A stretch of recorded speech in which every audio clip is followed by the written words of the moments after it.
tudo bem? Eu sou o professor Antônio Mercedes, estou aqui para mais uma videoaula da série Aprendendo Facilmente. Esta é feita contabilidade avançada, um assunto extremamente importante. Métodos de avaliação de investimentos permanentes, hoje especificamente no método do custo de aquisição. A aula extra dirigida a você, que é aluno universitário, para você que está se preparando para um concurso público, para você que está se preparando para um teste lá do CFC, Conselho Federal de Contabilidade, e para você que quer aprimorar seus conhecimentos nessa área. Vamos lá à nossa agenda. Primeiro vamos falar das participações societárias e suas operações básicas, método de custo de aquisição, vamos tratar na aquisição, tratamentos especiais com relação à perda de caráter permanente, com relação a dividendos distribuídos, com relação à venda de participação, ou parte da participação, no caso, e aspectos fiscais, e por último vamos apresentar as nossas leituras recomendadas. Como sempre, em cada item desse, nós tratamos com exemplos, que nós chamamos de exercício de assimilação, ou exemplo de assimilação, ok? Espero que todos tenham um bom proveito, um assunto extremamente importante para o contabilista, para quem está querendo concluir o curso de contabilidade principalmente. Se você está gostando dessa aula, deixe seu like, inscreva-se, seu joinha aqui, e qualquer dúvida mande para o meu e-mail, amam6@gmail.com. Teremos imenso prazer em atender dúvidas, sugestões, comentários, ou pode deixar também no próprio vídeo, Na própria videoaula você pode deixar os comentários, ok? Vamos ao nosso assunto. Veja, na verdade, toda a riqueza própria em excesso da empresa ou excesso de disponibilidade é de suma importância que seja aplicada.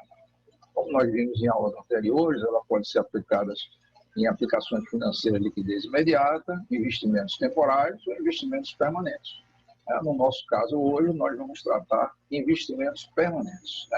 Está lá no ativo, no circulante de investimento, e hoje, especificamente, sobre custo de aquisição, o método do custo de aquisição. Em outras aulas, nós vimos lá o método de custo de equivalência patrimonial, já foi visto também. Então, hoje é método do custo de aquisição, uma coisa mais simples do que método de equivalência patrimonial. Ou seja, a legislação é mais branda, Eu diria que não é tão hermética, E aí, nós vamos ver o seguinte, recordando lá de aulas anteriores, o conceito coligado, controlado e outras, como é que a gente sabe se você vai avaliar esses investimentos pelo método do custo de aquisição? Então, há um fluxozinho interessante, feito em cima das próprias leis, que determinam como você chega a isso. Primeiro, se o investimento é maior do que 50% na investida, nós estamos diante de uma investida controlada. Essa investida é uma controlada, então eu tenho uma controladora. Então, há poder de decisão. Nesse caso, você só pode avaliar pelo método de equivalência patrimonial. Ok?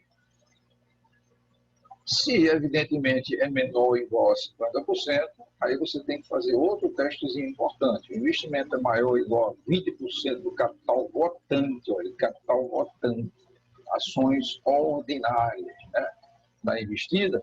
Se então a investida é uma coligada, porque detém maior ou igual a 20% do capital votante, e, na verdade, isso tem uma influência significativa. Então, também é método, ou seja, método de equivalência patrimonial. Mas outro testinho importante que deve ser feito, a influência significativa da investidora, quer dizer, na investida há influência significativa na investidora, quer dizer, nesse caso aqui, o investimento é menor do que 20%, aí eu pergunto se há influência significativa da investidora. Se há, investida também é uma coligada e há influência significativa, e também você tem que avaliar pelo MEP, como nós vimos já em aulas, em outras aulas, MEP, método de equivalência patrimonial. Por último, se evidentemente não se enquadra em nenhum desses casos, é porque a investida não é coligada, não é controlada, e é outras participações. Então, é método de custo de aquisição. Método de custo de aquisição. Então, pelo MEP, nós vimos em aulas anteriores que eu avalio como era coligada, é uma controlada, pertencente ao mesmo grupo econômico, ou tem controle comum. Tudo isso aqui tem que ser avaliado pelo MEP, Método de Equivalência Patrimonial, MEP, ok? Caso contrário, você aqui se depara com evidentemente, nesse caso do MEP, você tem a Lei 6.404/76 e todas as atualizações foram feitas, artigo 248, principalmente, e o CPC, alguns CPC que nós vamos comentar, comentamos em aulas anteriores também, e algumas deliberações da CVM, Comissão de Valores Imobiliários, que rege exatamente como você fazer todo o cálculo e contabilização pelo MEP. Agora, se você não enquadrou no MEP, é porque evidentemente, o método de custo de aquisição. E aí é regido pela Lei 6.404, artigo 183, inciso 3, e o regulamento do imposto de renda, né? Então, o regulamento do imposto de renda tem um artigo que trata desse assunto. Então, aqui você tem um fluxograma que, com certeza, você não vai errar mais nenhuma questão que envolva MEP ou MCA, né, de custo de aquisição. Aí você, com certeza, achará exatamente como classificar esse investimento e como fazer todos os cálculos e contabilização de maneira correta. Ok? Vamos lá agora para diversos itens lá das participações societárias e das suas operações básicas. Então, o método do custo de aquisição é o assunto de uso dessa videoaula, né? Então, para nossos exemplos, ou como eu chamo, exercício de assimilação, nós vamos considerar duas empresas, a empresa K e a empresa X. São duas empresas distintas, né? Então, essas empresas, na aquisição, vamos supor que a empresa K vai adquirir 10% do PL de X, e o PL de X é 500 mil. Na verdade, se ela adquiriu 10%, ela adquiriu 50 mil reais, né? 50 mil reais foram investidos na empresa X. Então, contabilização na empresa K, você vai debitar MCA, investimento MCA, ou seja, investimento método de custo de aquisição na empresa X, e vai acreditar Banco Movimento 50 mil, pagou esse investimento que você fez. A partir de então, no seu balanço vai aparecer com certeza na conta de investimento, lá no ativo não realizado, investimentos MCA na empresa X, conta específica, né? E, regra geral, não há alteração da participação societária. Como nós vimos lá no MEP, a cada momento eu posso ter alteração, evidentemente, na minha participação societária, em função de ganhos e perdas que a minha investida tem. Aqui não. Aqui você vai, evidentemente, ficar constante, né? Não há alteração da participação societária. Isso é a regra geral. Nós vamos ver que há alguns tratamentos especiais, ou como alguns livros chamam, alguns instrutores também chamam, autores, exceções, né? Eu gosto de chamar tratamentos especiais. Okay? Então, método de custo de aquisição. O custo de aquisição representa o valor líquido e efetivo despendido na operação de aquisição da participação societária. Isso é que é o custo de aquisição. Muita atenção nisso aí, né? O que é que contempla esse custo de aquisição? O valor aplicado na formação do capital para a construção da nova empresa, é importantíssimo, né? Ou também pode ser o valor despendido na aquisição, na subscrição de novas ações ou cotas para aumento de capital, inclusive ágil, se existente. Ou pode ser também um montante pago pela empresa na compra de ações de terceiros, inclusive ágil ou deságio. Ok? Isso é a maneira de ver. Isso é que se chama o custo de aquisição. E tem mais um item que é o valor pago a título de corretagem, também entra no custo de aquisição.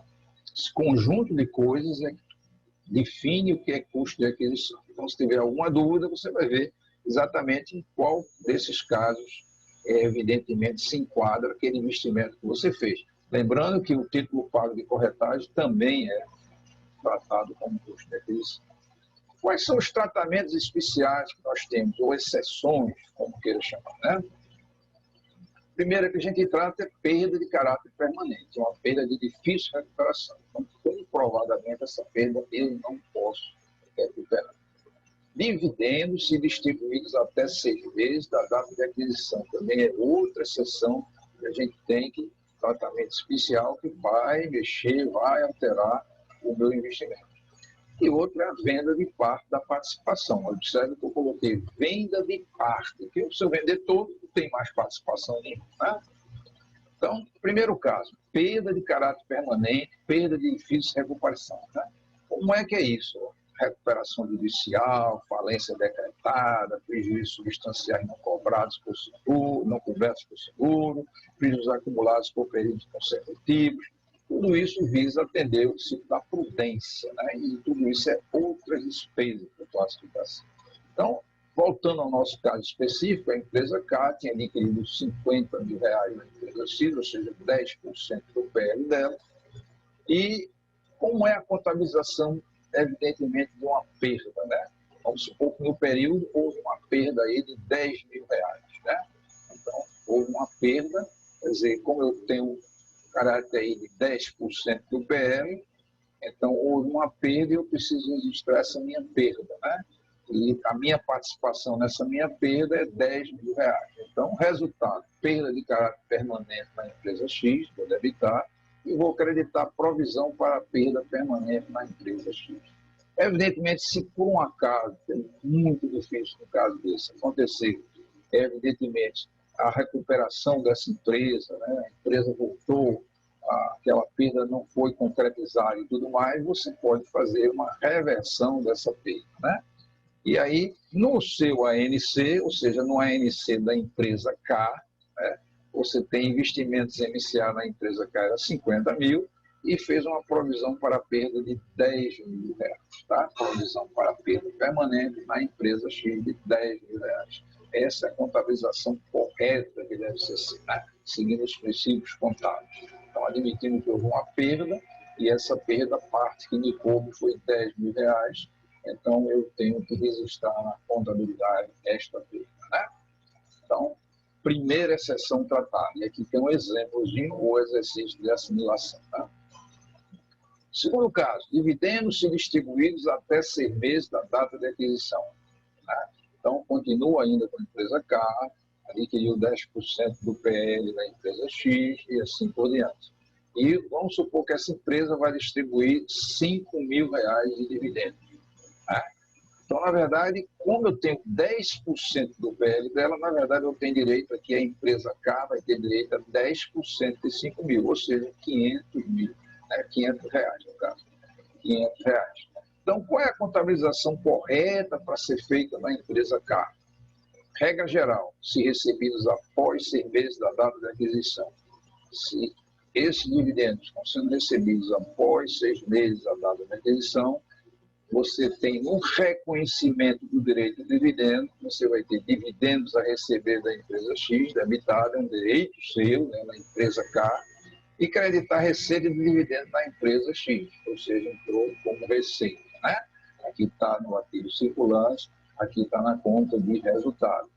E quando do efetivo pagamento desse dividendo, quer dizer, quando a empresa efetivamente pagar você, a empresa K, você vai ter banco com movimento e creditar dividendos a receber da empresa X, ou seja, você vai exatamente registrar no seu caixa o que foi recebido efetivamente e dá baixa aqui no dividendos a receber. Pronto. Esta é a regra geral, certo? Bastante simples. Aí você vai me dizer, puxa, professor, e se por acaso ela não me avisar que vai fazer isso, eu já estiver recebendo esse dinheiro? Então, evidentemente que eu não vou precisar fazer 2 lançamentos. Bastaria fazer um lançamento que você, evidentemente, banco o movimento e creditar receita de dividendos da empresa X. Na verdade, você fazer esse lançamento aqui, uma perna desse lançamento estaria aqui, a outra aqui, uma parte do lançamento aqui e aqui. Então, banco movimentos, 500 mil, e receita de dividendos da empresa X, 500.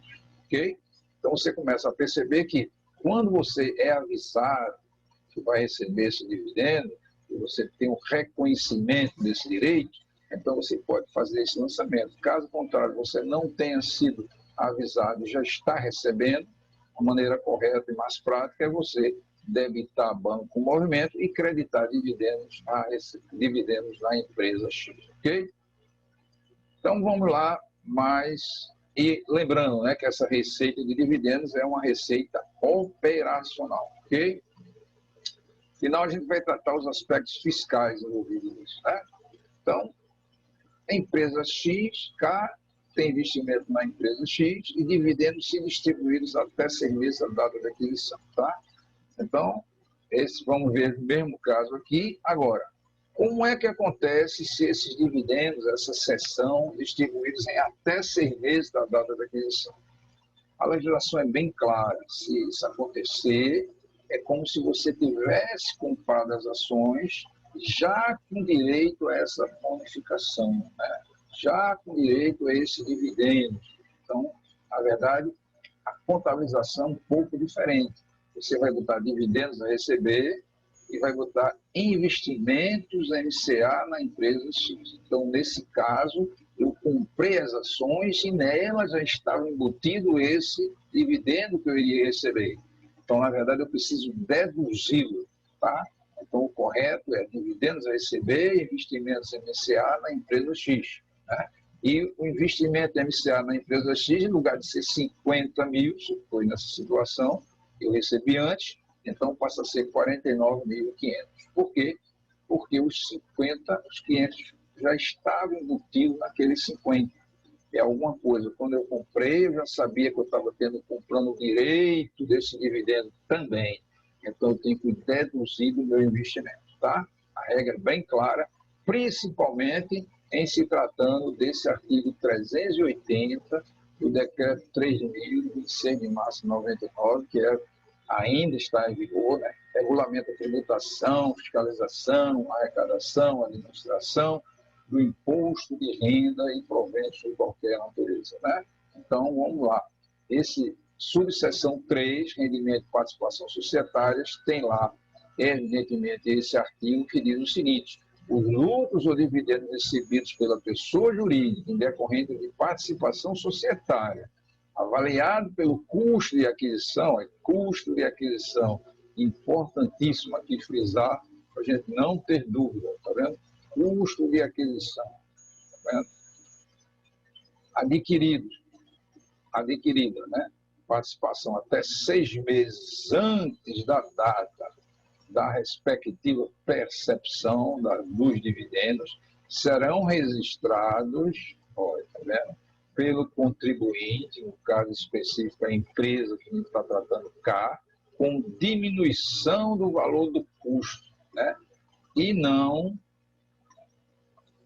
influenciarão as contas de resultado, ok? Então a gente começa a perceber que isso aí é uma exceção tratada pelo regulamento do imposto de renda, especificamente no caso de recebimento, ou seja, método de custo de aquisição. Tá? Isso é importante a gente salientar, né? Muitos livros nem tocam nesse assunto, mas tem que seguir a legislação vigente, tá? Por isso que a gente está tratando desse assunto aqui, para você saber exatamente como aplicar esse caso. Então, se o dividendo for recebido até 6 meses, eu tenho que deduzir o investimento que eu fiz, porque quando eu comprei o direito de participação, eu comprei também o direito de dividendo, certo? Agora, venda de parte de participação, né? Vamos supor a empresa K, aquele investimento que foi feito em X, né? Como a gente já viu, você observa que o exemplo da simulação é sempre o mesmo, né? Para a gente fixar. Eu vendi 30% da participação na empresa X, ou seja, 30% de 50 mil. Eu vendi 15 mil. Tá? Então, contabilização na empresa K, banco com movimento, investimento MCA, empresa X. Ou seja, eu reduzi a minha participação de investimento naquela empresa X pelo método de custo de aquisição. Né? E como é que fica isso lá? No ANC você vai ter o quê? Agora, investimento MCA na empresa X passa a ser 35 mil. Eu tinha 50 mil, vendi 15, então sobraram na empresa K 35 mil de investimento na empresa X. Né? Então, bastante simples essa venda de participação. Evidentemente, se eu vender o todo, simplesmente não tenho mais investimento na empresa X. Né? Por isso que a gente trata da participação. Você vê que tem 3 casos específicos que a participação, ou seja, o valor de aquisição, ele pode ser mudado, ele pode ser alterado, ok? Seria justamente nesses 3 casos que nós tratamos, né? Uma perda não recuperável, a venda de parte da participação e distribuição de dividendos em até 6 meses da data da aquisição. Mas são 3 casos específicos que eu chamo de tratamentos especiais, né? Então, vamos dar uma olhadinha. Quais são os aspectos fiscais envolvidos nisso, né? Primeiro, os dividendos recebidos pela investidora são receitas operacionais e não são tributados pelo imposto de renda. Portanto, podem ser excluídos do lucro contábil na apuração do lucro real. Quando se vai tratar o LALU, né, lucro livre de apuração do lucro real, eles podem ser excluídos, né? Outra coisa, não são dedutíveis para fim de apuração do imposto de renda, lucro real também, as provisões para perdas prováveis. Assim, na apuração do lucro real, as contrapartidas dessas provisões devem ser adicionadas ao resultado contábil. Mais uma vez aí envolvido aí o LALU, né? E outro item importante de aspectos fiscais é o ganho, ou seja, serão outras receitas apuradas na alienação participação societária são tributados pelo imposto de renda e as perdas, outras despesas decorrentes da alienação são passíveis de dedução da base de cálculo desse imposto, ok? Então nós temos 3 itens importantes envolvendo aspectos fiscais, evidentemente, quando você for tratar, no caso, os dividendos e perdas e ganhos, ok? Como leitura recomendada, nós recomendamos esse livro do Pérez Júnior, um bom livro, né? Contabilidade Avançada, textos e testes com respostas, inclusive, 9ª edição, né? Da Saraiva, 2020, está atualizadíssimo, é bem recente, né? Esse livro é interessante porque ele dá a didática, né, utilizada pelo livro, a apresentação é muito boa, né? Então, principalmente quem está lendo pela primeira vez o assunto, é muito simples de você entender. Outro livro importante, também atualizado, é o livro do Miguel Ângelo Casagrande e Luiz Álvaro Casagrande, Contabilidade Intermediária e Avançada. Tem lá um capítulo específico sobre investimentos permanentes, que trata de método de equivalência patrimonial e trata também de método de custo de aquisição, né? A edição de 2014. E um livro de Luiz Francisco Velto e Luiz Roberto Misságia, é um livro de contabilidade avançada, da Elsevier, editora limitada, Rio de Janeiro. Esse livro já é um pouco mais complexo, né? E dá um tratamento bastante abrangente nas coisas, né? Bem detalhista, né? Então, para quem tem mais tempo de ler e tudo mais, você tem muitos exemplos, muitos exercícios, né, para você fazer, exercícios com respostas, exercícios resolvidos também é bom. Então, eu cito esses 3, são, para mim, os 3 melhores livros que tratam de uma maneira atualizada e de uma maneira bastante prática, no dia a dia, o assunto de contabilidade avançada, investimento permanente, especificamente o método do custo de aquisição. Ok? Agradeço a vocês. Se você gostou desse seu joinha aqui, é importante para você poder divulgar isso com mais pessoas terem acesso. Inscreva-se no meu canal, divulgue nas suas redes sociais, é importante a participação, ajude no crescimento do canal. E qualquer dúvida, nós estamos à disposição, teremos imenso prazer de responder por comentários, por sugestões no anamc6@gmail.com ou lá também no próprio vídeo, você pode deixar, na videoaula, você pode deixar seu comentário, que teremos imenso prazer em entender, né? Então, agradeço a você que assistiu essa videoaula, espero que tenha sido de bom proveito para os seus estudos no dia a dia e até uma próxima videoaula, né? Atenção, não deixe de assistir às outras videoaulas sobre investimentos permanentes, são muito, muito, muito importantes para o entendimento geral.